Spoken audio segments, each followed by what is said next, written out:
ગુરુજીને જોવે છે,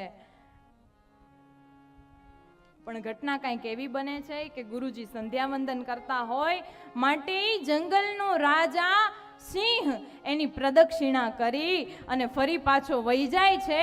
શિષ્ય આ બધું જોવે છે કે આ કોણ? આ તો સિંહ.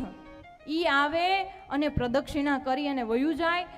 આ તો અદ્ભુત થયું હો. ગુરુજીની સંધ્યા વંદન પૂરી થાય છે. પેલો શિષ્ય ઝડપથી નીચે ઉતરી જાય છે. ગુરુજી કહે છે, હાલો હવે આપણે જાશું, મારે સંધ્યા વંદન થઈ ગઈ છે. પેલો શિષ્ય કઈ બોલતો નથી કે તમારી સાથે આવું થયું હતું. ગુરુજીના હાથમાં કમંડળ, ચીપિયો આ બધું હોય છે. હાથમાં લઈ ગુરુ શિષ્ય બે જાય છે. શિષ્યને પછી વાત બહુ પેટમાં રહેતી નથી. કહે છે, ગુરુજી એક વાત કહું? હા કહો. તમે સંધ્યા વંદન કરતા હતા ત્યારે હું ઝાડ ઉપર ચડી ગયો તો અને સિંહ આવ્યો તમારી પ્રદક્ષિણા કરીને વયો ગયો. હે ગુરુજી આવું કેમ બન્યું? ગુરુજી કઈ જવાબ નથી આપતા. હાથમાં જે કમંડળ ચીપિયા હોય છે, શિષ્ય કહે છે, લાવો ગુરુજી તમારી સેવા કરું, લાવો એ ચીપિયો મારા હાથમાં લઈ લઉં, કમંડળ મને આપો ઝાલવા માટે. ગુરુજી ચીપિયો આપે છે ઝાલવા માટે, કમંડળ પોતે હાથમાં પકડે છે, આગળ હાયલા જાય છે. હાયલા જાય એમાં એક મધપૂડો બેઠો હોય અને આ તો શિષ્ય છે.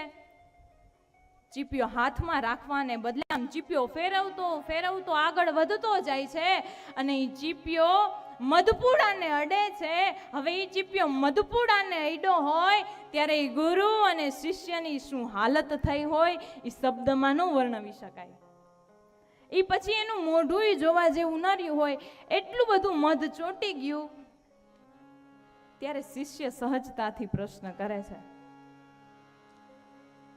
તમે જ્યારે સંધ્યા વંદન કરતા હતા ત્યારે સિંહ આવી પ્રદક્ષિણા કરીને વયો ગયો, તમને કઈ કર્યું નહીં, અને આ મધપૂડો એને ખાલી એક ચીપિયો અડ્યો અને આપણે બેને આ મધપૂડો ચોંટી ગયો. કહો ગુરુજી આ શું કામ થયું? ત્યારે ગુરુજી કહે છે, સાંભળ મૂર્ખ, હું જ્યારે સંધ્યા વંદન કરતો હતો ત્યારે મારો તાર હરી સાથે જોડાયેલો હતો અને મૂર્ખા અત્યારે મને તારો સંગ થયો છે, માટે આ મધપૂડો મને ને તને બેને હોજાડી નાખ્યા. કોનો સંગ કરો છો એ મહત્વનું છે.